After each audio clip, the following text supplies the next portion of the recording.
Praise the lord. దేవునికి స్తోత్రం. సాటి లేని జీవము గల యేసే పరిశుద్ధ నామంలో అందరికీ బ్లెస్సింగ్ బీయింగ్ క్రిస్టియన్ తరపున వందనాలు.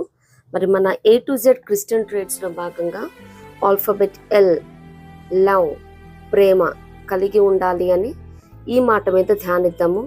మరి యాక్చువల్లీ ప్రేమ, ప్రార్థన, స్తుతి ఇలా ఈ మాటలతో కలిపిన లేఖనాలు అనేకమైనవి మనం బైబిల్ గ్రంథంలో చూడగలము. బట్ స్టిల్ దీన్ని చాలా క్లియర్, క్రిస్ప్గా, షార్ట్ అండ్ స్వీట్గా ధ్యానిద్దాము. ప్రభు చిత్తమైతే దీన్ని మరొక సిరీస్ లాగా మనం ధ్యానిద్దాము.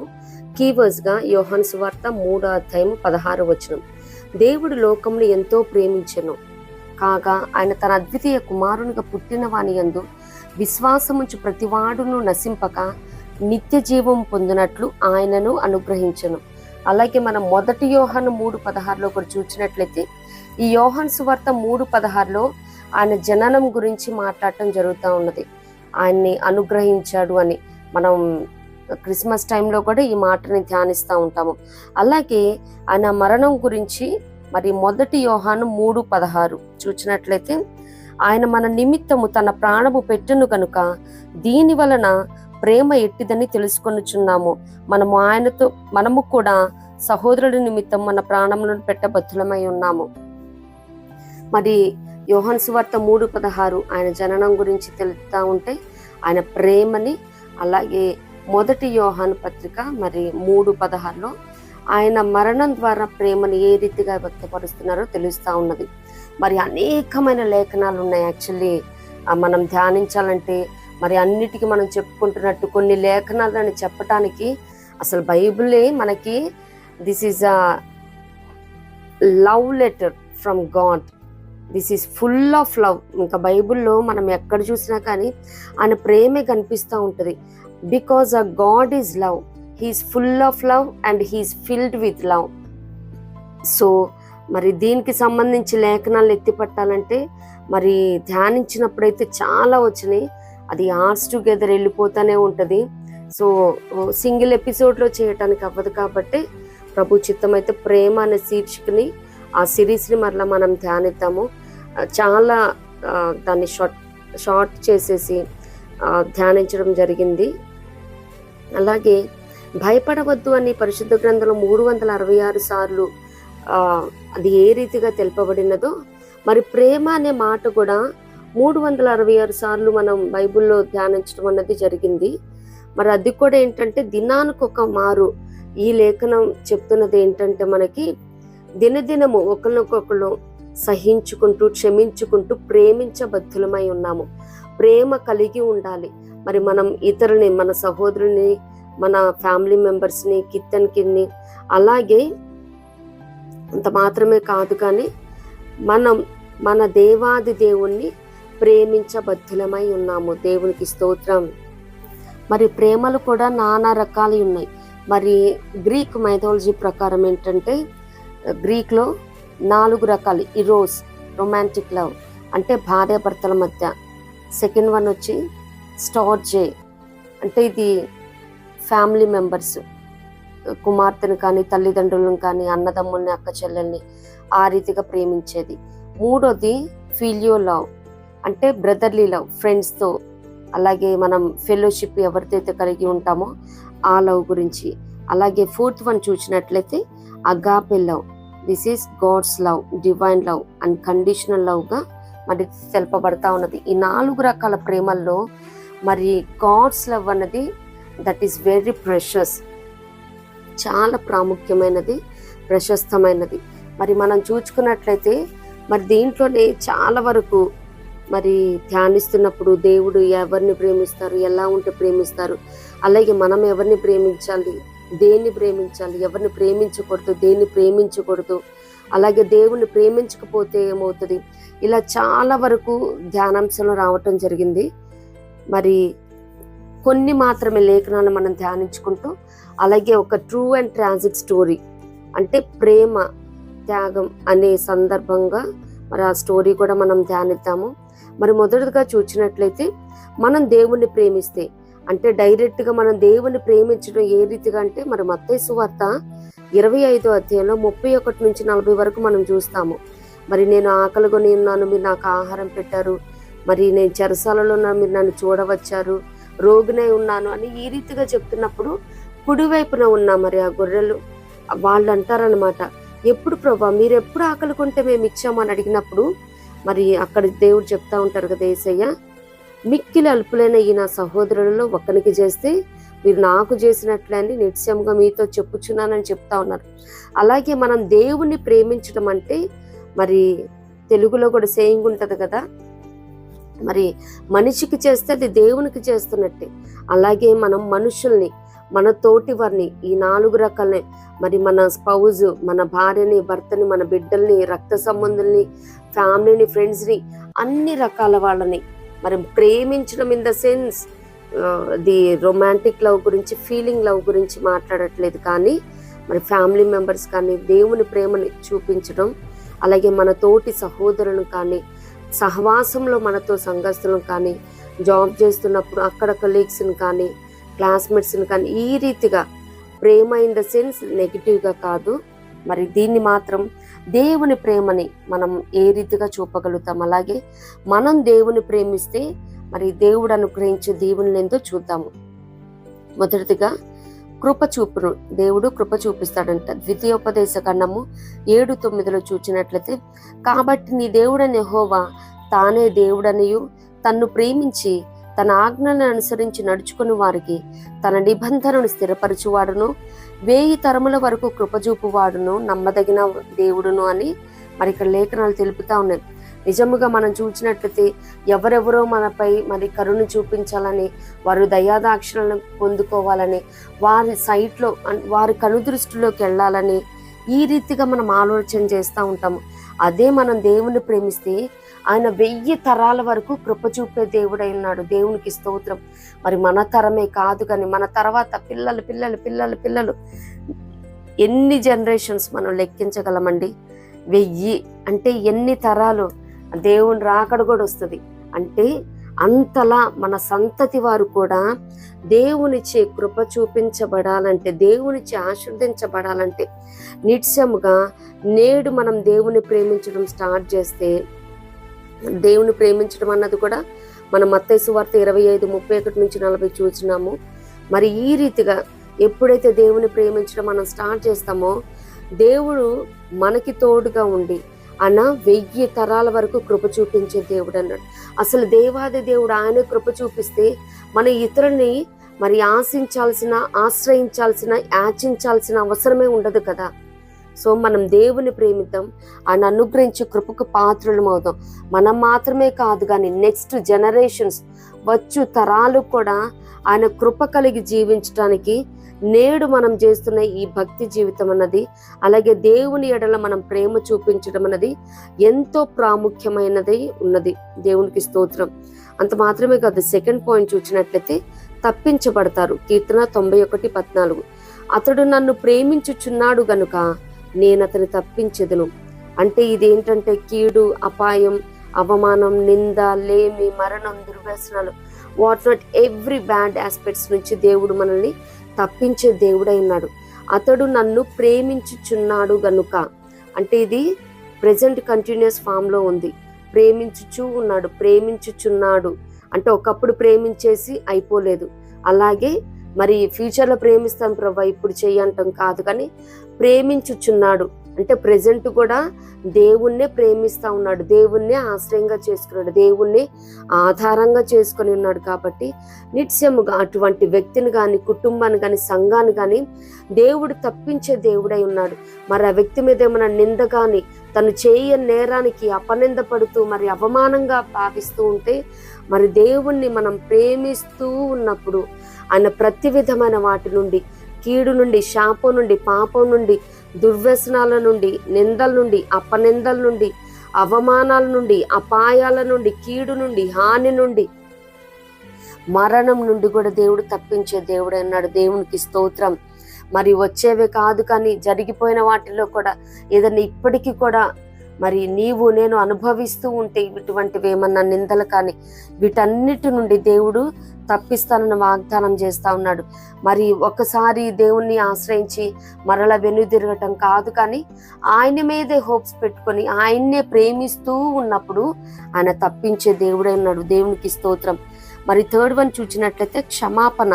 లూకా సువార్త 7:47 చూస్తే, ఆమె విస్తారముగా ప్రేమించను గనుక ఆమె విస్తారమైన పాపములు క్షమించబడినవి. మరి అక్కడ పాపాత్మురాలైన స్త్రీ, మరి ఇది కూడా పెద్ద కాన్సెప్ట్ చెప్పుకోవాలంటే, మరి అత్తరబుడ్డి దేనికి సాదృశ్యంగా ఉంది? కన్నీళ్లు విడవటం, అలాగే ఆయన పాదాలని తల వెంట్రుకలు స్త్రీకి ఘనంగా ఇవ్వబడ్డాయి. అలాగే పాదాలు ముద్దు పెట్టుకోవటం, కుమారుని ముద్దు పెట్టుకుని లేని ఎడలను కోపించడం సెకండ్ సామ్స్ లో ఉంటా ఉన్నది. మరి ఇవన్నీ చెప్పుకోవాలంటే మరి చాలా ఇదే ఒక పెద్ద కాన్సెప్ట్ అయిపోతుంది మెడిటేషన్. సో ఇక్కడ మనం ఏంటంటే ఆయన మనం ఎంతగా ప్రేమిస్తూ ఉంటామో ఆయన ఎదురు నుండి అంతగా క్షమాపణ పొందుకుంటా ఉంటాము. మరి ఆయన క్షమించుటకు సిద్ధమైన మనసు గలవాడని కూడా లేఖనాలు సెలవిస్తున్నాయి కదా. మరి నిత్యముగా ఆయన మనం ఎంత ఎక్కువగా ప్రేమిస్తూ ఉంటే ఆయన అంత ఎక్కువగా క్షమించే దేవుడే ఉన్నాడు. క్షమాపణ అంటే నేను నేరాలు ఘోరాలు చేస్తున్నానని కాదు. మరి దేవుని దృష్టిలో మనం పలికే ప్రతి మాట కూడా మరి అది లెక్క, కౌంటింగ్. దేవుడు కౌంట్ చేస్తూ ఉంటాడు. మనం కూడా కౌంటబుల్ అయ్యి ఉన్నాము. మరి ఏదన్నా మనిషిని ద్వేషిస్తేనే వ్యర్థుడా అని అంటేనే పరలోక రాజ్యం లేదు అతనికి. మరి అట్లాంటిది ఎన్ని మాటలు మనం విచ్చలవిడిగా మాట్లాడేస్తున్నాం, విస్తారంగా మాట్లాడుతున్నాం. సో ఇవన్నీ చాలా కాషియస్గా ఉండాలి. మరి పాపం శాపం అంటే అవి ఏవేవో పెద్ద పెద్దవి కాదు, కానీ ప్రార్థన చేయకపోవటమే పాపం. మరి కోపపడు కానీ పాపం చేయకూడదు అని కూడా ఉంది. మరి కోప్పడితే మరి కయ్యనికి ఏమైనది? కోప్పడి అక్కడ నరహత్య చేశాడు. యాంగర్ అన్నది కూడా తగదన్నమాట. సో అంత మాత్రమే కాదు, ఇక్కడ ఆమె విస్తారమైన పాపములు, మరి పాపాత్మురాలైన స్త్రీ అని లేఖనాలు సెలవిస్తూ ఉన్నాయి. మరి అటువంటి పాపాత్మురాలైన స్త్రీ దేవుని అంతగా ప్రేమించింది. మరి అది చాలా కాస్ట్లీ. ఆ అత్తర బుడ్డిని తీసుకొచ్చి మరి తను ఏమాత్రం స్త్రీకి ఘనమైన వెంట్రుకలను కూడా ఆవిడ నేనెందుకు మరి వంగి ఆయన పాదాల మీద పడాలి, ఆయన పాదాలు ముద్దు పెట్టుకుంది. మరి నుదుట కాదు కానీ పాదాలు కింద ఉంటే అంటే అంతగా తగ్గించుకొని కన్నీళ్లు విడవటం అంటే అంతగా రోధించింది. ఆమె పాపాలు మొత్తం దేవుడు క్షమించాడు. మరి ఎక్కడైతే వాక్కులు ప్రచురపరచబడతారో అక్కడెక్కడల్లా ఈమె గురించి మరి ప్రస్తావన వస్తుందని కూడా యేసయ్య మరి అక్కడ ఆమెకి ఆ మంచి వాగ్దానం ఇవ్వటం కూడా మనం చూస్తూ ఉంటాం. అంత మాత్రమే కాదు కానీ సమస్తం మేలు కొరకే జరుగుతాయి. రోమా 8:28 దేవుని ప్రేమించు వారికి అనగా ఆయన సంకల్పం చొప్పున పిలువబడిన వారికి మేలు కలుగుటకై సమస్తమును సమకూడి జరుగుచున్నవని ఎరుగుదము. దేవునికి స్తోత్రం. మరి మనం చాలా ప్లాన్స్, మరి short term goals, long term goals అని ఇట్లా పెట్టుకొని చాలా ప్లాన్స్, మరి PDCA అంటారు, ప్లాన్, డూ, యాక్షన్, మరి కౌంటర్ మెజర్, మరి చేస్తున్న వాటి ఇవన్నీ అందరూ ప్లాన్ చేసుకుంటా ఉంటారు. మరి నేను ప్లాన్ చేస్తున్నది ఎందుకు జరగట్లేదు, మరి వేరేదేదో జరిగిపోతుంది అని చాలామంది ఆలోచన కలిగి ఉండవచ్చు. మన ప్లాన్స్ కాదు కానీ ఆయన ఉద్దేశాలు, మరి ఆయన సంకల్పం మన పక్షంగా ఏమై ఉన్నదో అవన్నీ మేలు కలగటం కోసమే సమకూడి జరుగుతాయి. కొన్ని చాలా ఏదైనా కానీ ఎదురొస్తుంది అని కొంతమంది అనుకుంటారు, కొంతమందికి ఎదురు కలిసి వస్తాయి అంటారు. అంటే అది అన్యులు అనుకుంటారు, కానీ మన విషయంలో అయితే అది అన్ని కూడా మేలు కలుగుటకే సమస్తం సమకూడి జరుగుతున్నాయి. ఒక్కొక్క సమయంలో మనకే తెలీదు, అరే ఇది ఎలా జరిగిపోయింది, అసలు భలే వండర్గా ఉంది, చాలా ఆశ్చర్యంగా ఉంది, ఇది ఇంపాసిబుల్ ఈ రీతిగా జరగటం, ఇలా అవ్వటం, కానీ భలే జరిగిపోయిందని చాలా ఆశ్చర్యం ఫీల్ అవుతూ ఉంటాం అనమాట. అదేంటంటే దేవుణ్ణి మనం ప్రేమిస్తూ ఉన్నాం కాబట్టి ఆయన సమస్తము కూడా మేలు కలగటానికే జరిగిస్తూ ఉన్నాడు. మరి కొన్ని సందర్భాలు అయితే ఇన్ రివర్స్, అంటే రివర్స్లో నేను అసలు ఎంతో కష్టపడ్డాను, నేను ఇంత పర్సంటేజ్ వస్తుందని అనుకున్నాను, ఇంత ప్రతిఫలాన్ని ఆశించాను, ఇంత లాభాన్ని ఆశించాను, ఈ మనిషి దగ్గర నుంచి, ఈ బిజినెస్ దగ్గర నుంచి, లేదు ఈ ఎంప్లాయర్ దగ్గర నుంచి నేను ఇంత ఆశించాను, బట్ ఇట్లా జరిగింది ఏంటని కూడా అనుకోవచ్చు. అలాంటి సందర్భాల్లో కూడా there is a new beginning. దాని తర్వాత దేవుడు నెక్స్ట్ ఏదో ప్లాన్ చేశారు. దానికి సంబంధించి కొంచెం నెగిటివిటీ ఇక్కడ జరగవచ్చు, కానీ దేవుడు మాత్రం ఆయన్ని ప్రేమిస్తే సమస్తమును సమకూర్చి మేలు కొరకే జరిగిస్తానని వాగ్దానం చేస్తా ఉన్నాడు. దేవునికి స్తోత్రం.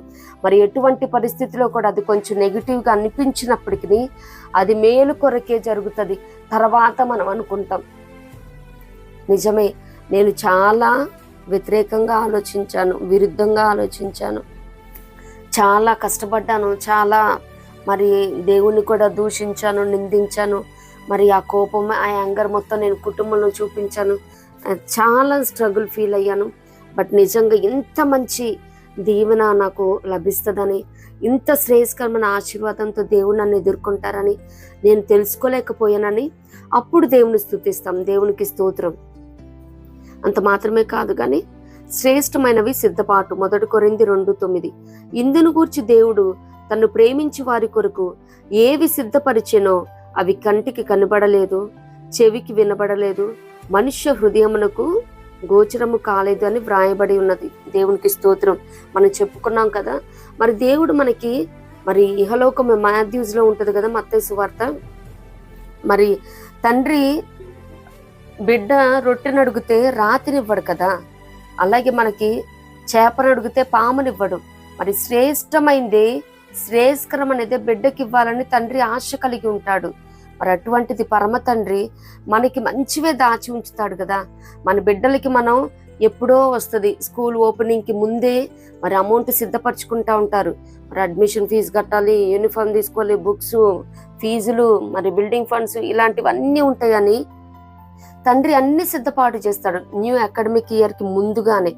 అంత మాత్రమే కాదు, ఏ కాలేజ్లో మన బిడ్డని, ఏ యూనివర్సిటీలో, ఏ కాన్వెంట్లో, మరి నర్సరీ దగ్గర నుంచి బిడ్డలు పుట్టక ముందు నుంచి అడ్మిషన్స్ తీసుకునే వాళ్ళు ఉన్నారు నేటి దినాలలో.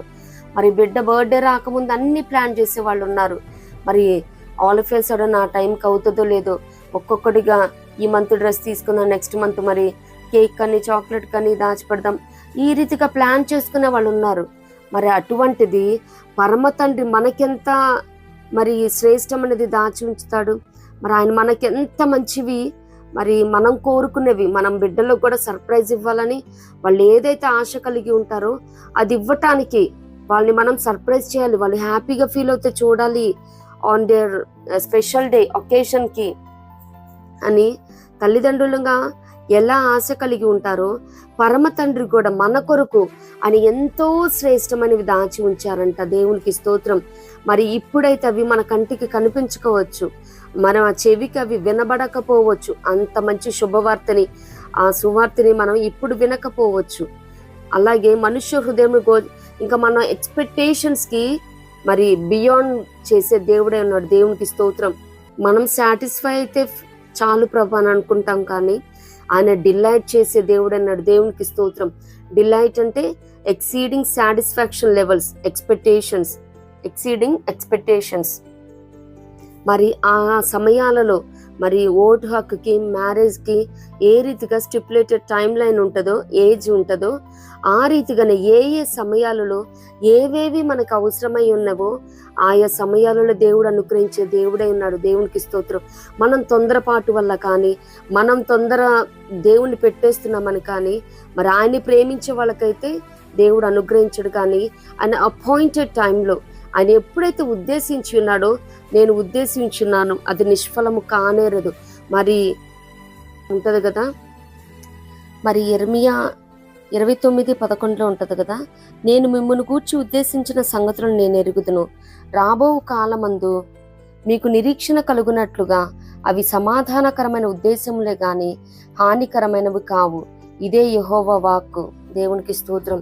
మరి ఈ రీతిగా ఆయన ఉద్దేశించింది ప్రతిదీ కూడా అది మనకి క్షేమాన్ని ఇచ్చేదే, నిరీక్షణ కలిగించేదే, సమాధానకరమైనవే కానీ హానికరమైనవి కావు అని మనం దేవుని మీద ఆధారపడినప్పుడు మరి శ్రేష్టమైనవి దేవుడు మన కొరకు సిద్ధపాటు చేశాడు. కాబట్టి ఏమాత్రం తొందరలేక మరి వేచి చూచినప్పుడు, నిరీక్షణ కలిగి ఉన్నప్పుడు అవన్నీ మనం స్వతంత్రించుకోవటానికి, ఆశీర్వాదములకు వారసులకే మీరు పిలువబడినారన్నట్టు మరి ఇవన్నీ మనం స్వతంత్రించుకుంటాం. దేవునికి స్తోత్రం.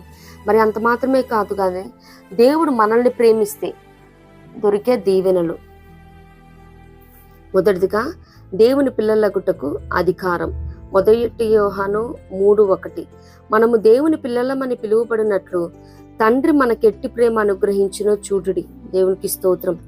మరి ఇహలోకమందున్న చాలా మంది రాజకీయ నాయకులేమి వీళ్ళందరి పిల్లలకి చాలా వాళ్ళు చదువుకుంటున్న వాటిల్లో కానీ అందరూ వాళ్ళతో స్నేహం చేయాలని కానీ వాళ్ళు చూసావా సెలబ్రిటీ హోదాను ఎంజాయ్ చేస్తూ ఉన్నారు. వాళ్ళు మా ఫ్రెండ్ అని చెప్పుకోవటానికి కూడా ఫ్రెండ్స్ కూడా చాలా హ్యాపీగా ఫీల్ అవుతూ ఉంటారన్నమాట. ఎందుకంటే వాళ్ళ తండ్రి సో అండ్ సో సెలబ్రిటీ. అలాగే మరి నేటి దినాలలో కూడా మనం చూస్తూ ఉన్నాము.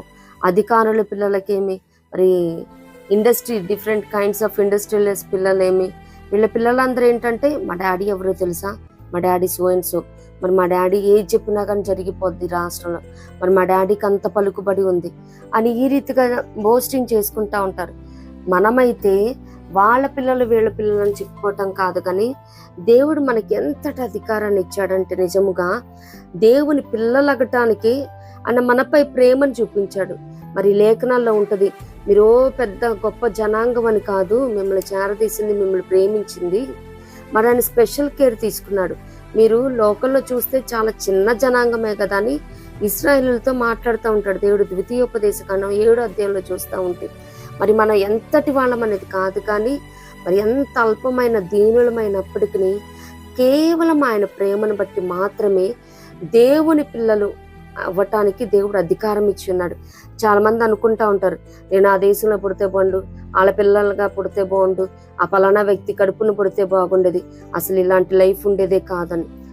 కాదు, మనం దేవుని పిల్లలు అవ్వటానికి దేవుడు మనకి ఎంత భాగ్యాన్ని చూపించాడంటే ఆయన ప్రేమను కురిపించి ఆయన రక్తాన్ని చిందించి నిన్ను నన్ను వెలపెట్టి మరి పాపం నుండి శాపం నుండి కొని ఉన్నాడు, కని ఉన్నాడు. దేవునికి స్తోత్రం, హల్లెలూయా.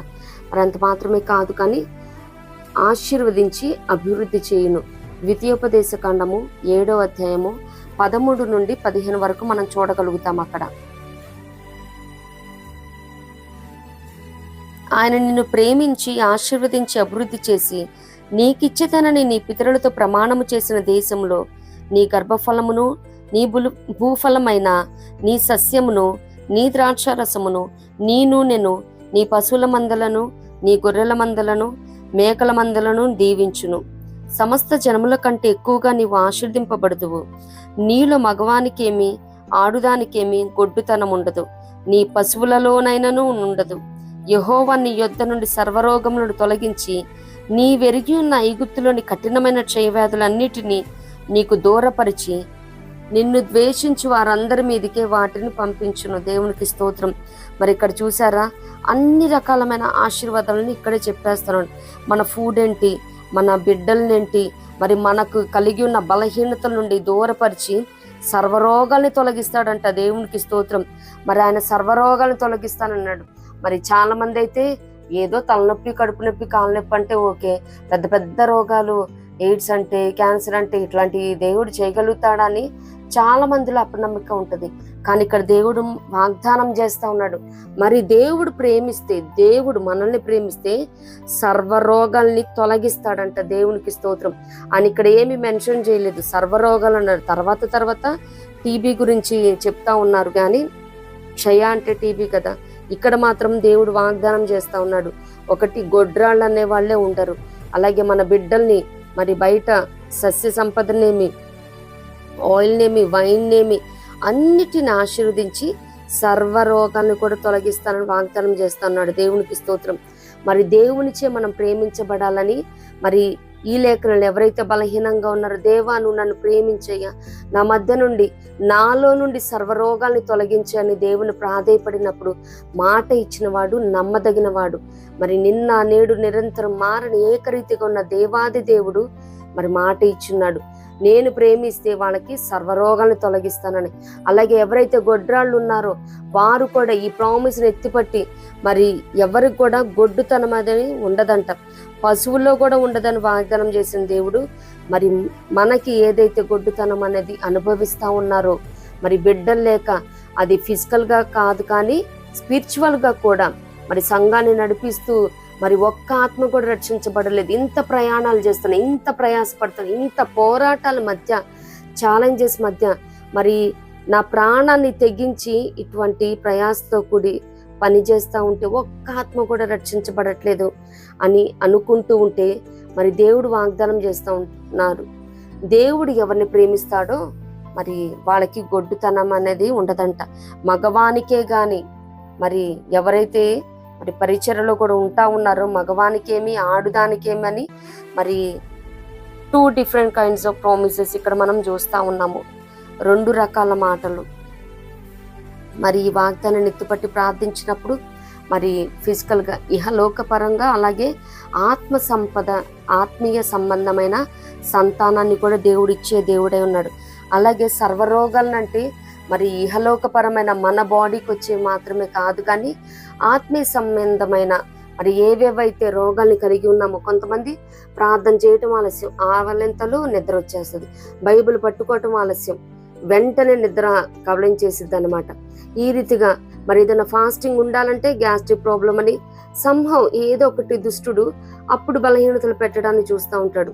మరి దేవుడు మనల్ని ప్రేమిస్తూ ఉంటే సర్వరోగాలను తొలగిస్తానన్నాడు.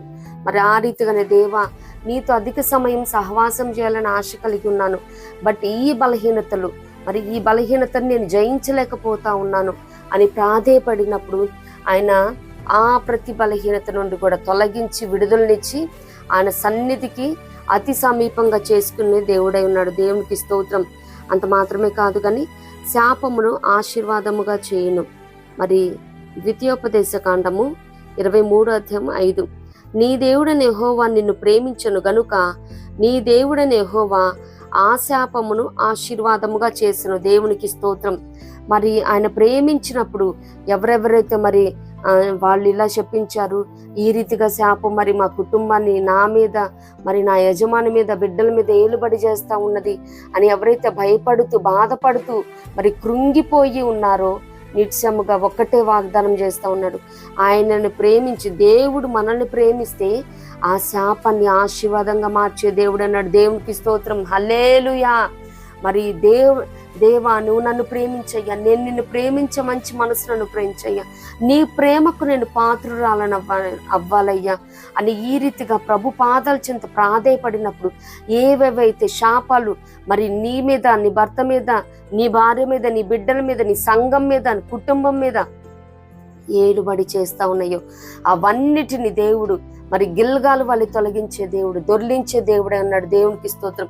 ఏ శాపము కూడా అంటనివ్వక మొట్టనివ్వక మరి ఎవరైతే మరి శాపనార్థాలు పెడుతూ ఉన్నారో వారి ముందే నేడు వారి కన్నుల ముందు నిన్ను గొప్ప చేయ మొదలు పెట్టిందని యెహోషువ గారితో వాగ్దానం చేసిన మాదిరి దేవుడు నిత్యముగా ఎత్తిపట్టే దేవుడు అన్నాడు. మరి ఇప్పటి వరకు ఏవేవైతే శాపాలు మరి పాపాలు మరి కుటుంబాల మీద, వ్యక్తుల మీద, బిడ్డల మీద పనిచేస్తూ ఉన్నాయో, బిజినెస్ల మీద, ప్రాక్టీస్ మీద, సంఘాల మీద పనిచేస్తూ ఉన్నాయో మరి ప్రభు ప్రేమకు పాత్రమైనప్పుడు ఆ శాపాన్ని ఆశీర్వాదంగా మార్చే దేవుడు అన్నాడు. దేవునికి స్తోత్రం. శాపాన్ని తొలగించడం మాత్రమే కాదు కానీ అదే శాపాన్ని ఆశీర్వాదకరంగా మార్చే దేవుడు అన్నాడు. దేవునికి స్తోత్రం. మరి శపిస్తున్న వారికి మనం చెప్పాలి, నువ్వు శపించావు కదా, నా దేవుడు ఆ శాపాన్ని తొలగించడం మాత్రమే కాదు కానీ దాన్ని ఆశీర్వాదంగా మలిచి శ్రేష్టమైన దీవెనలతో నన్ను, నా బిడ్డల్ని, నా కుటుంబాన్ని, నా యజమానిని నిలబెడతా ఉన్నాడు, నా సంఘాన్ని వర్ధిల్ల చేస్తా ఉన్నాడు అని వారి ముందు సాక్షార్థంగా నిలిపే దేవుడే ఉన్నాడు. దేవునికి స్తోత్రం. హల్లెలూయా. 4th one చూసినట్లయితే ప్రభువుచే ఏర్పరచబడిన వారమవుతాం. 1 దశలోనికి 1:4 ఏలయనగా దేవుని వలన ప్రేమింపబడిన సహోదరులారా మీరు ఏర్పరచబడిన సంగతి అని ఇంకా లేఖనాలు సెలవిస్తూ ఉన్నాయన్నమాట. మరి దేవుడు ప్రేమిస్తే ఆయన పని కోసం మరి ఏర్పాటు చేసుకునే దేవుడు అన్నాడు. మరి మనం 1 పేతురు 2:9 కూడా చూస్తూ ఉంటాం కదా. అయితే మీరు చీకటిలో నుండి ఆశ్చర్యకరమైన తన వెలుగులోనికి మిమ్మల్ని పిలిచిన వాని గుణాతిశయములను ప్రచురము చేయ నిమిత్తము ఏర్పరచబడిన వంశమును, రాజులైన యాజక సమూహమును, పరిశుద్ధ జనమును, దేవుని సొత్తైన ప్రజలున్నాయి ఉన్నారు. దేవునికి స్తోత్రం. మరి ఆయన పని చేయాలంటే మరి ఒక జాబ్కి ఎన్నెన్నో జాబ్ రిక్వైర్మెంట్స్ ఉంటాయి, క్వాలిఫికేషన్స్ ఉంటాయి. ఎలా పడితే అలా తీసుకోరు కదండి. ఎన్నెన్నో రకాలైన టెస్టులు ఉంటాయి. మరి ఫిజికల్గా ఉంటాయి, కాగ్నిటివ్ లెవెల్లో ఉంటాయి, మరి ఎమోషనల్ బ్యాలెన్స్ ఎంతవరకు ఉన్నది, మరి క్విక్గా డెసిజన్ మేకింగ్ చేయగలుగుతున్నారా, వైజ్ డెసిజన్ మేకింగ్ చేస్తున్నారా లేదా, అలాగే క్రూషియల్ టైంలో ఏ రీతిగా రెస్పాండ్ అవుతూ ఉన్నారు, మరి వాళ్ళ యాంగర్ని ఏ రీతిగా కంట్రోల్ చేసుకుంటున్నారు, మరి ఏ రీతిగా స్ట్రెస్ని కోపప్ చేస్తూ ఉన్నారు, మరి వారికి ఉన్న స్ట్రెస్ని ఏ రీతిగా మరి దాన్ని ఎదిరించగలుగుతున్నారు, దాన్ని కంట్రోల్ చేసుకోగలుగుతున్నారు, ఒత్తిడిని ఏ రీతిగా జయించగలుగుతున్నారు. ఈ రీతిగా అనేకమైన రకాల మరి కొంతమంది అయితే కేస్ స్టడీస్ ఇస్తారు. మరి ఇలాంటి సందర్భంలో నీవైతే ఏం చేయగలుగుతావు అన్నట్టు. అలాగే కొంతమంది అయితే different, that's based on purely organisation policy ప్రకారం ఏ రీతిగా చేయాలో ఇంటర్వ్యూ ఆ రీతిగా ఉంటుంది.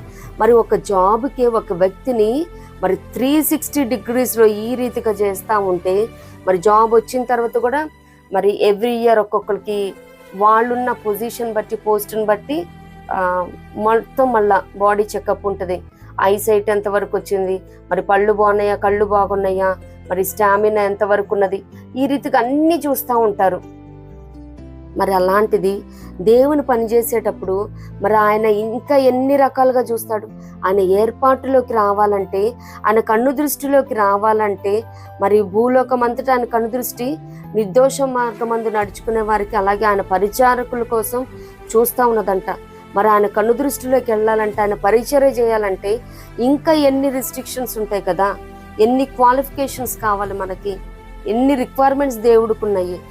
సో నిత్యముగా నీవు నేను ఏర్పరచబడిన రాజులైన యాజక సమూహంగా దేవుడు చేసుకుని ఉన్నాడు. ఎప్పుడు ఆయనచే మనం ప్రేమించబడినప్పుడు, ఆయన మనల్ని ఎన్నుకునే దేవుడు అన్నాడు. ఆయన ప్రేమిస్తూ ఉన్నాడు కాబట్టి ఎంతటి పనినైనా మనకి అనుగ్రహించే దేవుడే ఉన్నాడు. మరి నమ్మకంతో ఆయన ప్రేమతో ఇస్తా ఉన్న ప్రతి పరిచర్యను బట్టి దేవునికి స్తుతులు చెల్లిస్తూ మరి ఎప్పటికప్పుడు మరి మన వంతులో మనం ఆయనకి లెక్క ఒప్పచెప్పవలసిన వారమై ఉన్నామని గుర్తెరిగి ఇవ్వబడిన మందను కానీ, కుటుంబాన్ని కానీ, బిడ్డలను కానీ, పరిచర్య అంటే అది నాట్ ఓన్లీ ఇవాంజలియం, అలాగే గాస్పెల్ చెప్పటం, చర్చిని లీడ్ చేయటమే కాదు, కానీ మనకి కుటుంబాన్ని మనం దేవుడు ప్రేమించాడు, బిడ్డలను ప్రేమించాడు. ప్రతిదీ కూడా లెక్క. నువ్వు బిడ్డల్ని ఏ రీతిగా పెంచుతున్నావు, కుటుంబాన్ని ఏ రీతిగా జాగ్రత్తగా చూస్తా ఉన్నావు. మరి జ్ఞానవంతురాలు తన ఇల్లు కట్టును, 3 రాళ్ళు తన చేతులతో ఓడబెరుకును. మరి జ్ఞానంగా ఉంటున్నావా, 3 రాళ్ళుగా ఉంటున్నావా? మరి ఈ రీతిగా ప్రతిదీ కూడా దేవుడు మరి లెక్క తూచే దేవుడు అన్నాడు. బ్యాలెన్స్ ఆయన చేతిలోనే ఉన్నది. ఆయన మనకి ఏమేమి ఇస్తూ ఉన్నాడు, ప్రొవిజన్స్, మనం పర్ఫార్మెన్స్ ఎంతవరకు చేస్తా ఉన్నాము, ఇది బ్యాలెన్స్ చూసినప్పుడు మరి తేలిపోకుండా మనం జాగ్రత్తగా చూసుకోవాలి. మరి మెనే టేకులు ఫార్సినని లెక్క తూచినప్పుడు తేలిపోయే రీతిగా మనం ఉండకూడదు అన్నమాట. అలాగే దేవుని చేత మనం ప్రేమించబడినప్పుడు ఆయన మనల్ని ఏర్పాటు చేసుకునే దేవుడే ఉన్నాడు. దేవునికి స్తోత్రం. ఆయన ఏర్పాటులోకి రావాలంటే ఏవో పెద్ద పెద్ద గొప్ప గొప్ప చదువులు చదవాలని, మంచి స్కిల్ఫుల్ ఎక్స్పర్టీస్గా ఉండాలని కాదు, కానీ ఆయన ప్రేమ అన్నది, ఆయన ప్రేమ మనం పొందుకోవటమే పెద్ద క్వాలిఫికేషన్. దేవునికి స్తోత్రం. ఆయన ప్రేమను పొందుకోవటమే మనకున్న ఏకైక మరి నిజమైన క్వాలిఫికేషన్ అయి ఉన్నది. కాబట్టి ఆయన మనల్ని ప్రేమిస్తున్నాడు కాబట్టి ఆయన నమ్మిక చొప్పున ప్రేమను బట్టి మరి ఏర్పాటు చేసుకుని ఉన్నాడు. దేవునికి స్తోత్రం. మరి నీకు అనుగ్రహించి ఉన్నాడంటే ఏదైనా చిన్న టీంని మరి డైలీ ఆ ప్రేయర్లో మోటివేట్ చేస్తూ వాళ్ళు నడిపించడం కానీ, లేదు సాక్షార్థమై కొంతమందిని గ్యాదర్ చేసి మధ్యాహ్నం టైంలో అక్కడ లంచ్ టైంలో గ్యాదర్ చేసి ప్రేయర్ సెల్ నడిపించడం కానీ, జాబ్ చేస్తున్న చోటేమి మరి ఈ రీతిగా చిన్న చిన్న పరిచర్యలు దేవుడు అనుగ్రహించాడంటే ఆయన నిన్ను నన్ను ప్రేమిస్తున్నాడు కాబట్టి. లేదు ఈ రీతిగా నేను కూడా ఉన్న చిన్నపాటి సమయాన్ని ప్రభు పాదాల చెంత ఏవైతే నేర్చుకుంటూ ఉన్నామో ఇవి కూడా మనం చెప్పగలుగుతూ ఉన్నామంటే ఆయన ప్రేమలో, ఆయన ఏర్పాటులో ఉన్నాం కాబట్టి ఈ పనిని నమ్మకంగా ఆయన అనుగ్రహించడం జరిగింది. మరి ఎవరెవరైతే ఏ ఏ పనులను దేవుని పిలుపు ప్రకారము ప్రేమ చొప్పున చేస్తూ ఉన్నారో వారు ఒక్కటే జ్ఞాపకం ఉంచుకోవాలి. కేవలం మనకేదో మరి క్వాలిఫికేషన్ ఉందని కానీ, మనం మంచి చదవర్లో అని, అక్షర జ్ఞానం ఉందని, ఆత్మజ్ఞానం అని ఆత్మీయంగా మనం మరి ఉప్పొంగటం కాదు, కానీ కేవలం ఆయన కృప చొప్పున, కేవలం ఆయన ప్రేమించాడు కాబట్టి ఇచ్చాడని ప్రతి ఒక్కళ్ళం గుర్తెరిగి ఎవరికి నమ్మకంతో ప్రేమతో దేవుడు ఇచ్చున్నాడో వాటిల్లో నమ్మకంగా కొనసాగించబద్ధులమై ఉన్నాము. దేవునికి స్తోత్రం. మరి అంత మాత్రమే కాదు కానీ విడుదల, ద్వితీయోపదేశ కాండము 7వ అధ్యాయము 7 నుండి 8 చూచినట్లయితే ఆయన మరి మీరు సర్వజనముల కంటే విస్తార జనమని యెహోవా మిమ్మల్ని ప్రేమించి మిమ్మల్ని ఏర్పరచుకొనలేదు. సమస్త జన్మ కంటే మీరు లెక్కకు తక్కువే గదా. అయితే యెహోవా మిమ్మల్ని ప్రేమించువాడు గనుకను, తాను మీ తండ్రులకు చేసిన ప్రమాణము నెరవేర్చువాడు గనుకను యెహోవా బాహుబలము చేత మిమ్మల్ని రప్పించి దాసుల గృహములో నుండి ఐగుప్తు రాజైన ఫరో చేతిలో నుండి మిమ్మల్ని విడిపించును. దేవునికి స్తోత్రం. మరి అక్కడ ఫరో చేతిలో నుండి కూడా నేను ఎందుకు చెప్పడం జరిగిందంటే పరిపరి విధాల మరి దేవుడు ఆయన సూచక్రియలను అద్భుతాలను తెగుళ్ల రూపంలో చూపిస్తున్నప్పటికీ ఫరో అప్పటికప్పుడే లేదు నేను మిస్టేక్ చేశాను, ఓకే నేను ఆ మోషే అహరోనును పిలిపించి ఈ తెగులు తీసేయండి నేను పంపించేస్తానంటాడు. ఆ తెగులు పోగానే మళ్ళా కుక్కతో ఒక వంకరలాగా మళ్ళా కఠినం అవ్వటం.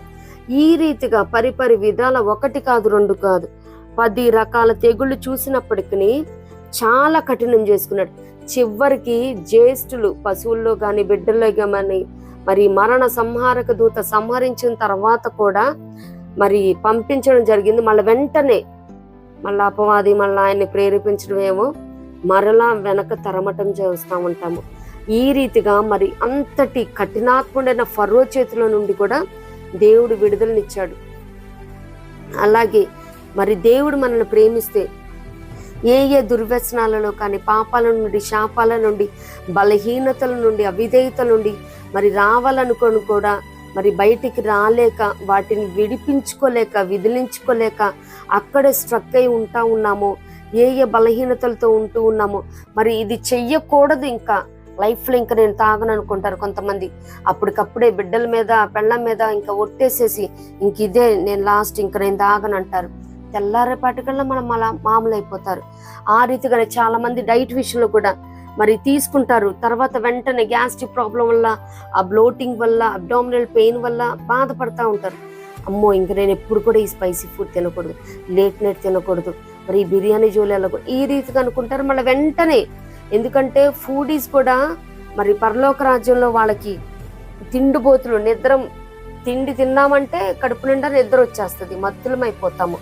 మరి అపరాధుల చేతం పాపల చేతను చచ్చిన వారే ఉండగానే ఎఫెసీ 2:1 ఉన్నట్టు మరి తమ కడుపే తమకి దేవుడుగా అని కూడా లేఖనాలు సెలవిస్తున్నాయి. ఇది కూడా ఒక బలహీనతే. మరి నేటి దినాలలో చూస్తూ ఉన్నాం కదా, మరి దేశంలోనే అత్యున్నత ధనవంతుడైన కుమారుడికి కూడా ఏదో హార్మోన్ డిజార్డర్ వల్ల మరి తను ఏం తింటున్నాడో ఎలా తింటున్నాడో కూడా తెలియకుండా మరి ఆకలిని పుట్టించేస్తుందంట. మరి ఆ రీతిగా కూడా మరి ఎక్కువ తినటం కూడా అనర్థమే కదా. మరి అలాంటి బలహీనత నుండి విడుదలనేమి, మరి ఏ రకమైన శారీరకమైనదేమి మరి ఆత్మీయంగా కూడా లేదు. నేను మంత్లీ 3 రోజులు కంపల్సరీ ఉపవాసం ఉండాలనుకుంటారు.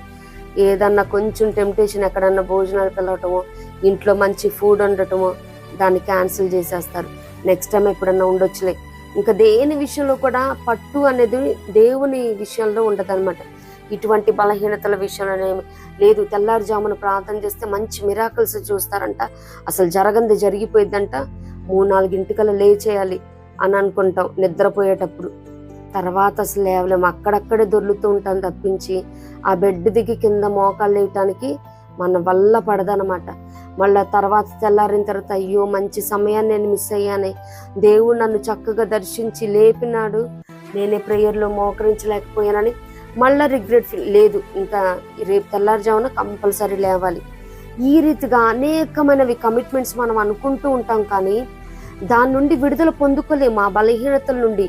మరియు అంత మాత్రమే కాదు కానీ ఏదేదైతే చెయ్యకూడదు అనుకుంటూ ఉంటామో, మరి ఇది చెయ్యాలనుకుంటామో చెయ్యాలనుకున్నది చెయ్యలేక చెయ్యకూడదు అనుకున్నది చేస్తూ మరలా అదే తప్పిదాలు చేస్తూ అదే బలహీనతలతో ఉంటూ ఉంటాం. కానీ దేవుడు సెలవిస్తా ఉన్నాడు, ఆయన మనల్ని ప్రేమించినప్పుడు ఏవేవి మనం చెయ్యలేకపోతా ఉన్నాము, విడుదలను నొందలేకపోతా ఉన్నాము, ఆ బంధకాల నుండి భారాల నుండి బలహీనతల నుండి నిత్యముగా దేవుడు విడుదలనిచ్చే దేవుడై ఉన్నాడు. దేవునికి స్తోత్రం. అంత మాత్రమే కాదు కానీ దేవుడు ఎవరిని ప్రేమిస్తాడు? మరి చాలా రకాల లేఖనాలు కూడా ఉన్నాయి. బట్ క్లియర్ అండ్ క్రిస్ప్గా మనం షార్ట్ అండ్ స్వీట్గా ఒక 3 ధ్యానిద్దాము.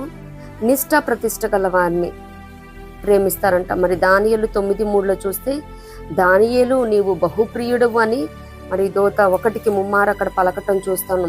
బహుప్రియుడు ఎట్లా అయ్యాడు? మరి ఆయన ఎంత నిష్ఠ ప్రతిష్ట కలిగిన వాడు. మరి తినే ఆహారంలో, తాగే పానీయంలో, మరి పనిలో నేర్పరితనం, ఖచ్చితత్వం కలిగి ఉన్నాడు. దేవుని కార్యం పట్ల ఎంత ఆసక్తి కలిగి ఉన్నాడు. మరి మనం అక్కడ దానియేలు 6:10 చూస్తాం, ఇట్టి శాసనం సంతకం చేయబడిన పిమ్మట కూడా తెలిసినా కానీ యథావిధిగా వెళ్ళి తన ప్రేయర్ టైంని తనకు ఆఫర్ చేశారు. మరి చాలా మంది మనం అలా చేశారంటే, దేవా నీకు పరిస్థితి తెలుసు కదా, మరి ఎవరికి ప్రేయర్ చేయకూడదంట, నేను మనసులో చేసుకుంటాను యేసయ్య, మరి నేను యథావిధిగా విండోస్ ఓపెన్ చేసి అలా మోకాళ్ళను నేను ప్రార్థించలేను, మరి try to understand my position to అని ఈ రీతికి అనలేదు. కానీ ఎటువంటి శాస్త్రం సంతకం చేయబడినా కానీ ఆయన యథావిధిగా అని లేఖనాలు సెలవిస్తున్న దేవునికి స్తోత్రం. ఆయన రాజాజ్ఞకు భయపడలేదు. మరి ఆయనకి అగెనిస్ట్గా ఉన్న టీమ్ ఆఫ్ మెంబర్స్ని బట్టి భయపడలేదు, కానీ దేవునికి మాత్రమే భయపడ్డాడు. మరి ఆయన మీద ఏ నేరం మోపటానికి కూడా, ఆ లెక్కల్లో తప్పులు చేయటం మరి ఇలాంటి ఏమీ చేయలేదు. మరి తత్వజ్ఞాని, చాలా రూపసి, మరి చాలా చాలా క్యారెక్టరిస్టిక్స్ మనం చూడగలుగుతాం అన్నమాట దానియేలు గ్రంథంలో. రాజవంశీలో అందున ముఖ్యుడు. మరి కల్దీల విద్యను, భాషను కూడా నేర్చుకున్నారంటే ఎంత స్విఫ్ట్ లెర్నరు. మరి ఇన్ని రకాల కలిగిన వాడు, మరి నిష్ఠ ప్రతిష్ట కలిగిన జీవితాన్ని కలిగి ఉన్నాడని దేవుడు ప్రేమిస్తాడు. ఏముందిలే, టైంకి వచ్చింది, చేసేద్దాం, చూసేద్దాం, ఈ రీతిగా కాదు. కానీ ప్రభు కార్యాలను ఎడల ఆసక్తి చాలా అవసరమైనది. మరి యెహోవా కార్యం అశ్రద్ధగా చేయవాడు శాపగ్రస్తుడగని లేఖనాలు సెలవిస్తూ ఉన్నది. మరి అన్ని విషయాల్లో కూడా మరి రాజులు అక్కడ తినే ఆహారంని మరి నైవేద్యంగా సమర్పించిన తర్వాత ఇలా తింటూ ఉంటారు. మాకు అవేమొద్దు, మాకు ఆకుకూరలు ఇవ్వండి అని అక్కడే వాళ్ళు రిక్వెస్ట్ చేయటం కానీ, మరి ఈ రీతిగా అన్నీ కూడా దేవుని చిత్తానుకూలంగా నడిచిన వాడు. ఏ విషయంలో కూడా, మరి తినే విషయంలో కానీ, తాగే విషయంలో కానీ. మరి చాలా మంది ఫూడీస్ ఉంటారు, రాజు తినే భోజనం అంటే అసలు ఏంటి, పెట్టి పుట్టాలి అని అందరూ ఎగబడి అక్కడ తినేసి ఉండొచ్చు. అక్కడ యూత్ వీళ్ళతో పాటు సమకూర్చబడిన వాళ్ళు.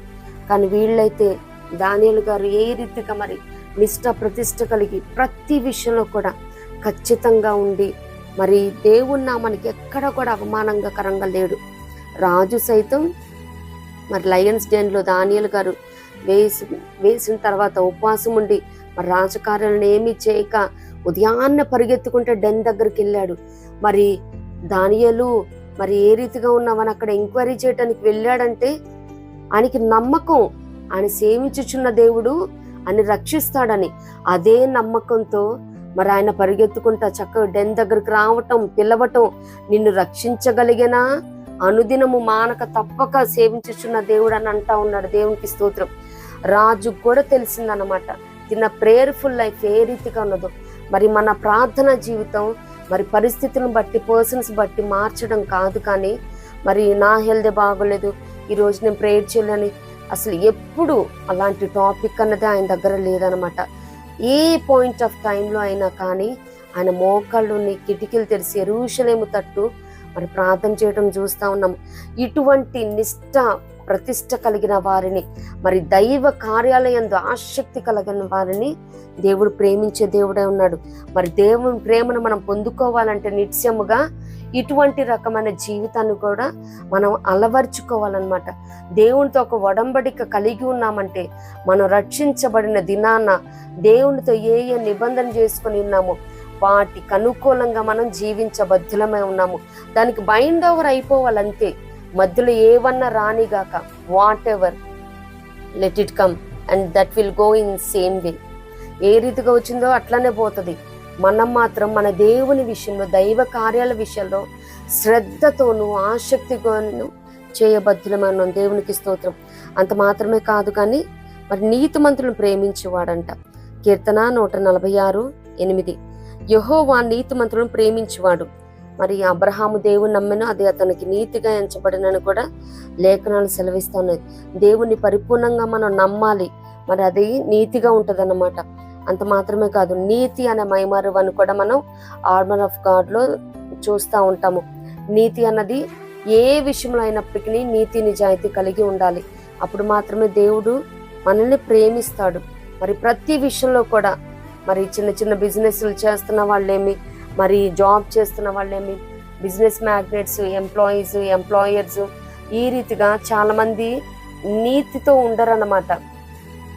మరి దేవునికి ఇవ్వటం, మరి అలాగే గవర్నమెంట్కి ఏమాత్రం పే చేయాలో అంతవరకు పే చేయటం, అన్ని రకాల ట్యాక్సెస్ కానీ, మరి ఏదన్నా గూడ్స్ మనం ఇంపోర్ట్ కానీ ఎక్స్పోర్ట్ కానీ చేస్తున్నప్పుడు దానికి సంబంధించి ఏ ట్యాక్స్ అయితే ఉంటుందో, ఎక్సైజ్ డ్యూటీ అని, ఈ రీతిగా ఇవన్నీ మరి స్కిప్ చేయటానికి ఏ రీతిగా ఆలోచించి యోచన చేస్తూ ఉంటారో అది మోసం చేయటమే అవుతుంది. ఇటువంటి వారిని దేవుడు ప్రేమించడు. పైగా శిక్షను కొని తెచ్చుకున్న వారం అవుతాము. నిత్యముగా నీతితో ఉండాలి. మరి ఇన్కమ్ ట్యాక్స్, ఆ ఫామ్స్ ఏవేవైతే ఉంటాయో అవి మొత్తం కూడా మరి చెల్లింపబద్ధులమై ఉన్నాము. ఏ విషయంలో కూడా నీతి తప్పకూడదు. మాట ఇచ్చి మరి దేవుడు ఏ రీతిగా నెరవేర్చే దేవుడై ఉన్నాడో మనం కూడా మాట ఇచ్చామంటే ఆ మాట మీద నిజాయితీగా నీతిగా నిలబడాలన్నమాట. నష్టం కలిగిన మాట తప్పుడని 15వ దావీదు కీర్తనలో ఉన్నట్టు నీతిమంతుడు నష్టం కలిగిన మాట తప్పడు. మరి ఏ విషయంలో కూడా మాట తప్పకూడదు. మాట ఇచ్చే ముందు 1-2 సార్లు ఆలోచించి ఇచ్చిన మీదట మరి ఆ మాట మీద నిలబడటానికి, మాటను నెరవేర్చడానికి మరి ట్రై చేయాలి. ఏ విషయంలో కూడా ఏ మాట విధంగా అయినా కానీ మరి అపవాదికి మనం చిక్కుకునేటట్టు మనం ఉండకూడదు. నీతి నిజాయితీలు కలిగి జీవించినప్పుడు ఆయన ప్రేమను పొందుకుంటాం. అంత మాత్రమే కాదు కానీ దేవుడు ఉత్సాహంగా ఇచ్చేవాడిని ప్రేమించును. 2 కొరింథీ 9:7. ఉత్సాహంగా ఇచ్చే వాళ్ళని దేవుడు ప్రేమిస్తాడు.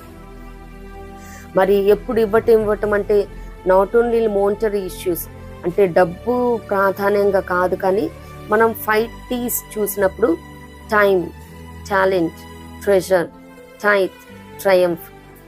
ఇది టైము, మన సమయాన్ని దేవుడికి ఇచ్చినప్పుడు ఆయన ప్రేమిస్తాడంట మనల్ని. మన టాలెంట్స్ ఇచ్చినప్పుడు ప్రేమిస్తాడు.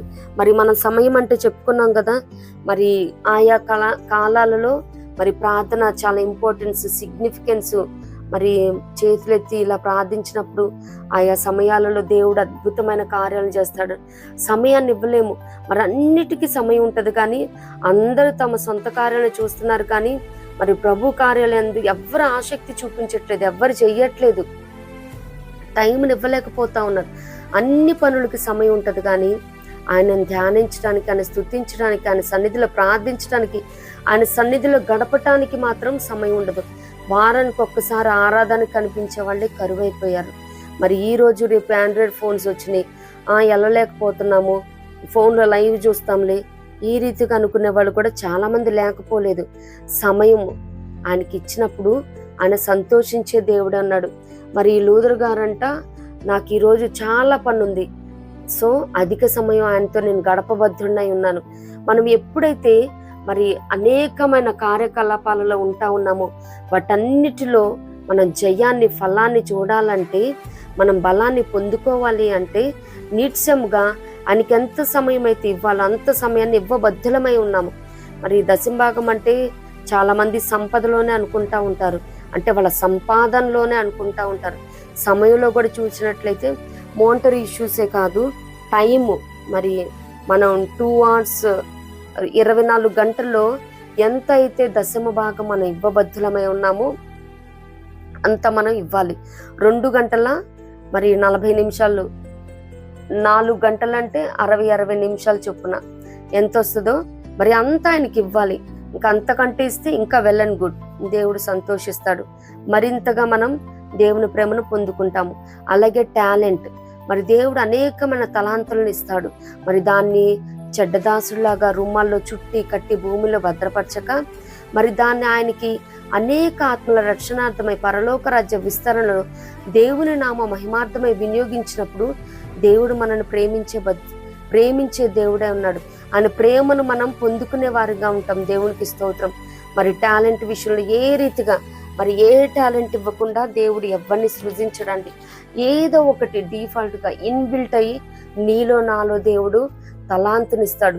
అది ఏ తలాంతు ఏంటన్నది మరి ఇతరులు చెప్పడం ద్వారా కానీ, మనమే ఫైండ్ అవుట్ చేయటం కానీ, దేవుడు మరి ఆయన ప్రేరేపణ ద్వారా కానీ తెలుసుకుంటూ ఉంటాం. దానికి సాధన చేసి మరి ఆత్మల సంపాదనలో కూడా అది మనం వాడబద్దులమన్నాం.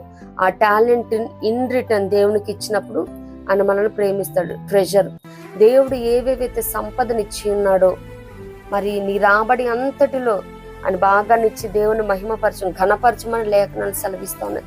ఆయన ఎంతైతే ఇస్తా ఉన్నాడో, నీకు 1 కోటి రూపాయలు ఉన్నాయా, దాంట్లో ఒక భాగాన్ని తీసి, ఇన్ని ఆస్తిపాస్తులు ఉన్నాయా, దాంట్లో భాగాన్ని తీసి ఆయనకి ఇచ్చినప్పుడు ఆయన ప్రేమించే దేవుడై ఉన్నాడు. దేవునికి స్తోత్రం. మరి అంత మాత్రమే కాదు, టైత్, దశమ భాగం. మరి 50,000 వస్తున్నాయా, 5,000 పక్కన పెట్టాలి. దశమ భాగాన్ని కూడా 10 భాగాలు చేసేవాళ్ళు ఉన్నారు. మరి 2-3 సంఘాలకు వెళ్తా ఉంటారు, 4-5 సేవకులు విజిట్ చేస్తూ ఉంటారు. ఇంకా అంతే, కథం అక్కడే అయిపోతా ఉంటది. ఆ 5,000ని 500 చొప్పున 10 మందికి ఇచ్చేస్తే అయిపోయింది. ఈ రీతిగా చేసేవాళ్ళు అంటారు. అస్సలు ఆ రీతిగా చేయకూడదండి. దశమ భాగాన్ని 10 భాగాలు చేయకూడదు. అప్పుడు దేవుడు కూడా మనకి ఇచ్చే దీవెల్ని అలా స్కాటర్ చేసేస్తాడనమాట. ఆ రీతిగా చేయకూడదు. దశమ భాగం ఏ సంఘంలో అయితే మరి ఆత్మీయ ఆహారాన్ని భుజిస్తూ బలపరచబడతా ఉన్నామో ఆ సంఘంలో ఇవ్వబద్దులమై ఉన్నాము.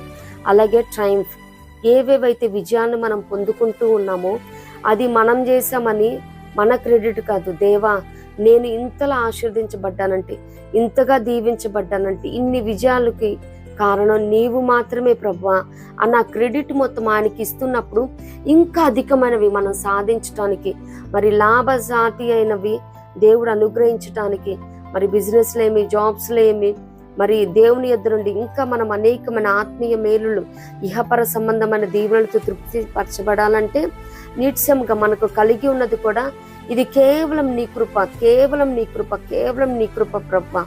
నీవు దానమిస్తే నేను తీసుకున్నానయ్యా, నాకంటూ ఏది లేదు ప్రభువా. ఇంతగా హెచ్చించడానికి నేను ఏ పాటి వాడను, ఏ పాటి దానను ప్రభువా అని మనకివ్వబడిన విజయాల్ని బట్టి మనం దేవుణ్ణి స్తుతించినప్పుడు, మరి ఆయనకి ఇన్ రిటర్న్ ఇచ్చినప్పుడు, స్తుతించినప్పుడు, ఇది నాదేం లేదండి, ఇది దేవుని కృపేనండి, ఆయన నన్ను ప్రేమించాడు కాబట్టి నాకు ఇచ్చాడండి, నేను నథింగ్ అండి, వట్టి ఊపిరిదాన్ని లాంటి దాన్నండి, మరి గడ్డిపూస లాంటి దాన్నండి, ఈ రీతిగా మనం తగ్గించుకొని ఆయన నామానికి హెచ్చించినప్పుడు, ఆయనకే సమస్త మహిమ ఘనత కీర్తి కలుగునట్లు మనం ఆరోపించినప్పుడు దేవుడు మనల్ని ప్రేమించే దేవుడే అన్నాడు.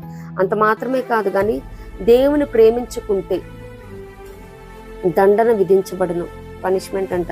ద్వితీయోపదేశ ఖండము 7వ అధ్యాయం 9వ వచనం. తన్ను ద్వేషించి వారిలో ప్రతివానిని బహిరంగముగా నశింపజేయుటకు వానికి దండన విధించువాడనియు నీవు తెలుసుకొనవలెను. దేవునికి స్తోత్రం.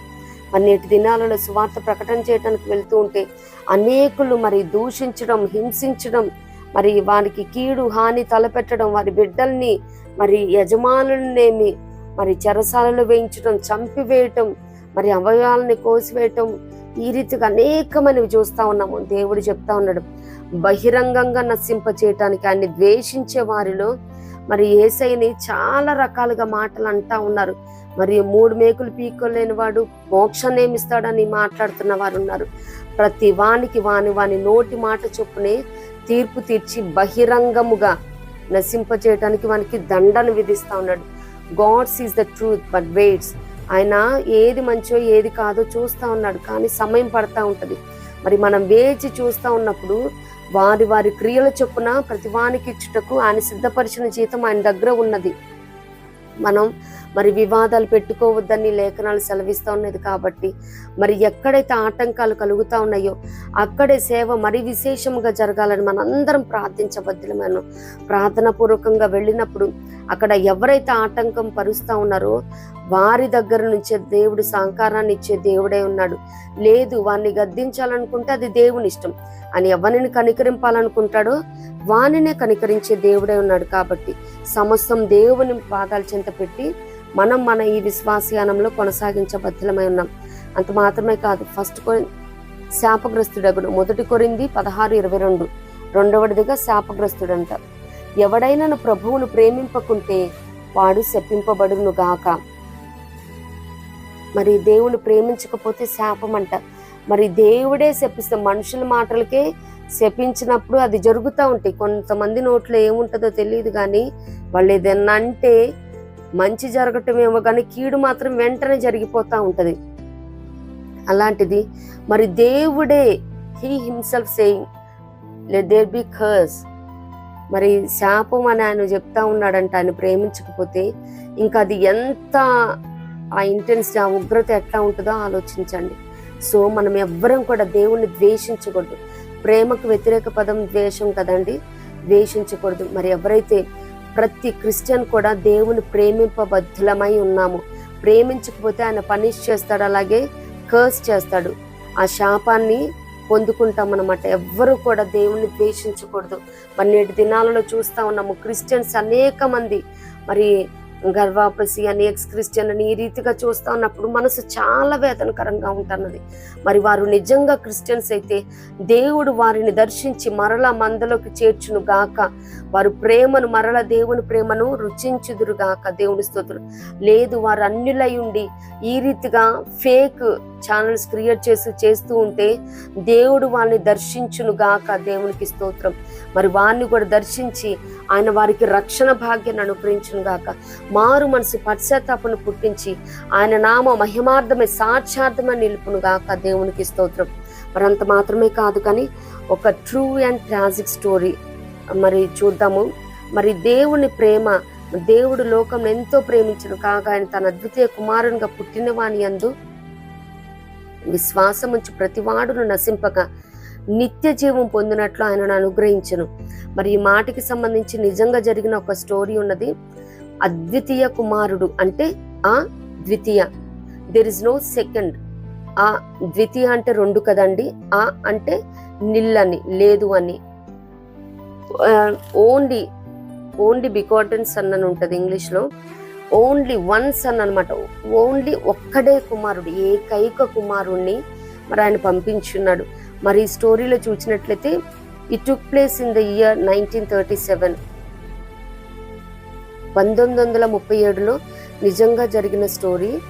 జాన్ గ్రిఫిత్ అనే వ్యక్తి మరి తన దేశం నుండి బయలుదేరి తన కుటుంబంతో పాటు 8 ఏళ్ల కొడుకు గ్రెగ్, తన భార్య మరి అక్కడ మిసిసిపి రివర్ మీద డ్రాబ్రిడ్జ్ కంట్రోలర్గా కుదిర్చబడతాడనమాట పనిలో, ఒక పర్మనెంట్ మంచి జాబ్లో. అయితే తను చాలా హ్యాపీ లైఫ్ లీడ్ చేస్తున్నప్పుడు ఒకరోజు తన 8 సంవత్సరాల కుమారుడు గ్రెగ్ని తీసుకొని తను పనిచేసే స్థలానికి తీసుకుని వెళ్తాడు. మరి అప్పుడు ఆ ట్రైన్స్ అవేమి రావు. ఇదేంటంటే John Griffith and Memphis Express. ఆ ట్రైన్ పేరు మెంఫిస్ ఎక్స్ప్రెస్ అంట. ఇది 1937లో నిజముగా వాస్తవంగా జరిగిన సంఘటన అనమాట. దేవుని ప్రేమను నిజంగా ఆ వ్యక్తి ఏ రీతిగా చూపించి ఉన్నాడో, మరి ఆ తండ్రి పడిన బాధ మన పరమ తండ్రి కూడా ఏ రీతిగా అనుభవించాడో మనం చూడగలుగుతాం ఈ స్టోరీలో. 8 ఏళ్ల కుమారుని తీసుకుని వెళ్ళినప్పుడు అక్కడ మరి లంచ్ టైంలో లంచ్ చేస్తారు. తన పని వాతావరణం అవన్నీ బిడ్డకు చూపిస్తూ ఉంటాడు.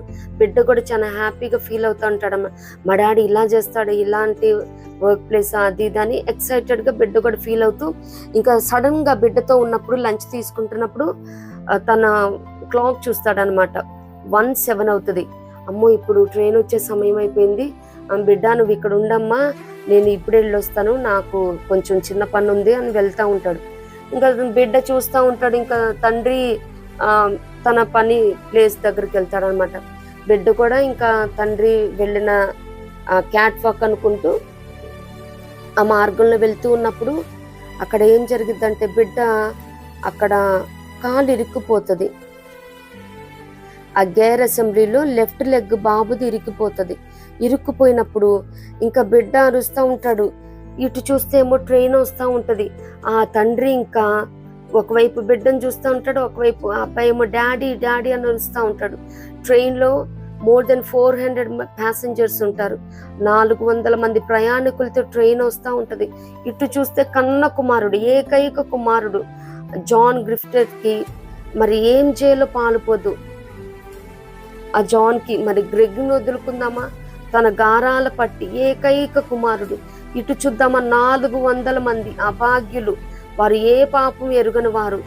కుమారుణ్ణి రక్షించుకుంటే 400 మంది ప్రాణాలు గాల్లో కలిసిపోతాయి. ఆ మిసిసిపి రివర్లో మరి అది పడిపోవటం కానీ, ఆ లివర్ని పుల్ చేయటానికి చాలా ఆలోచిస్తూ ఉంటాడు. బిడ్డ కాలేమో రాదు, ఆ గేర్ అసెంబ్లీలో ఇరుక్కుపోయి ఇంకా తనకి ఏం చేయాలో తెలీదు. తన ఆ కాలు నుండి రక్తం వచ్చేస్తూ ఉంటది.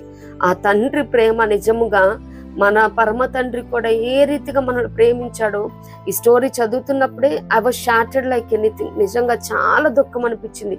ఒక పేరెంట్గా బిడ్డలు కలిగి ఉన్న తల్లిదండ్రులకు అర్థమవుతుంది. కన్న కుమారుని చేతులారా మరి 400 మంది ప్యాసింజర్స్ కోసం తన కుమారుణ్ణి తను చంపుకోవటం, అది కూడా మరి బిడ్డ కాలు తర్వాత మరి మొత్తం ఇరుక్కుపోవటం, బిడ్డ ఒక్కొక్క రక్తపు బొట్టుని దేవుడు కూడా మరి ఆ 400 మంది ప్యాసింజర్స్ కోసం ఆ జాన్ ఏ రీతిగా గ్రేడ్ను వదులుకొని ఉన్నాడు. నా పాపాల కోసం, శాపాల కోసం ఆయన ఏకైక కుమారుణ్ణి నరరూపిగా చివరి రక్తపు బొట్టు చిందించే వరకు మరి ఇక్కడ మనుషుల ద్వారా హింసించబడటానికి బలియాగంగా బలిదానంగా దేవుడు పంపించి ఉన్నాడు. నిజంగా ఈ స్టోరీ జరిగిందండి 1937లో. మరి ఈ స్టోరీని కూడా the true and tragic story of John Griffith and the Memphis Express అని కావాలంటే మీరు చూడగలరు. కానీ చాలా గ్రేట్ సాక్రిఫైస్ అనమాట. మరి ఎవ్వరు కూడా వదులుకోరు కన్న బిడ్డని, ఏకైక కుమారుణ్ణి. నేను నా భార్యకి ఏమని సమాధానం చెప్పగలను? బిడ్డను నేను ఇక్కడ ఈ రీతిగా చేస్తా ఉన్నాను, మరి ఇవేమీ ఆలోచించలేదు. కానీ మరి నాటి దినాన అబ్రహాం గారు కూడా ఈ రీతిగానే ఆలోచించి ఉండవచ్చు. నీకు ఏకైక కుమారుడు, నువ్వు ప్రేమించు కుమారుడు అని అక్కడ చెప్తాడనమాట. మరి మనం ఏవేవైతే ప్రేమిస్తూ ఉంటామో ఒక్కొక్కసారి దేవుడు దాంట్లోనే టెస్ట్ చేయటానికి మరి అక్కడ అబ్రహాం గారిని అయితే ఆయన ఇచ్చేసినట్టే మరలా బూడిదలో నుంచి పొందుకున్నాడు అన్నట్టు కూడా ఉంటదన్నమాట. తన మనసులో అర్పించేశాడు కాబట్టి మరి తీసుకుని వెళ్ళి అక్కడ బంధించి ఖడ్గం కూడా ఎత్తడం జరుగుతుంది. అక్కడ కత్తి కూడా చేయి పైకి ఎత్తాడు. ఆ సమయంలో మరి దూతనంపించి ముళ్ళల్లో చిక్కుకున్న పొట్టెను చూపించి వధించడం జరుగుతుంది. కానీ జాన్ గ్రిఫిత్ ది స్టోరీ చదివినప్పుడు మాత్రం పరమ తండ్రి ప్రేమను మనం రుచించగలుగుతాం అనమాట. మరి ఆ తండ్రి వైపు బిడ్డ చూడటం, బిడ్డ ఏడుస్తూ డాడీ డాడీ అంటే అసలు ఆ మాటకి తండ్రి హృదయం ఎంతగా ద్రవించిపోయి ఉంటుందో. డాడీ డాడీ అని ఆ బిడ్డ నిస్సహాయ స్థితిలో డాడీ నన్ను నువ్వు ఇలా చేస్తున్నావా డాడీ అని ఆ చూపుల్లో నిజంగా తండ్రి ఇంకా చూడలేకపోయి ఉండవచ్చు. మరి ఆ బిడ్డ క్రమక్రమంగా మరి మరణానికి చేరువవుతున్నప్పుడు ఆ లివర్ని పుల్ చేయటం జరుగుతుంది. మరి తన పని తనైతే చేశాడు, బిడ్డనైతే కోల్పోవటం జరిగింది.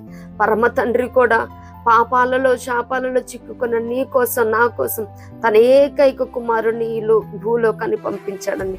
క్రిస్టియానిటీ అంటే ఇట్స్ నాట్, ఇది మతం కాదండి, ఇట్స్ అ వే.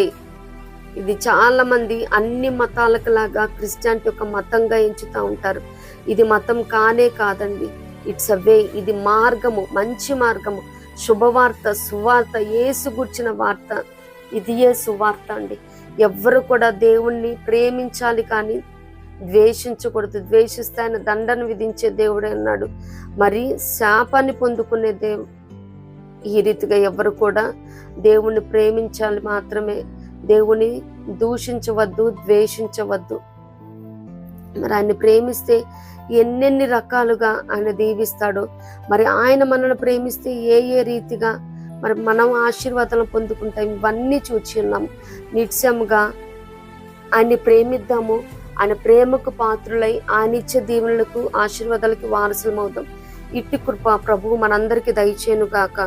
ఆమేన్.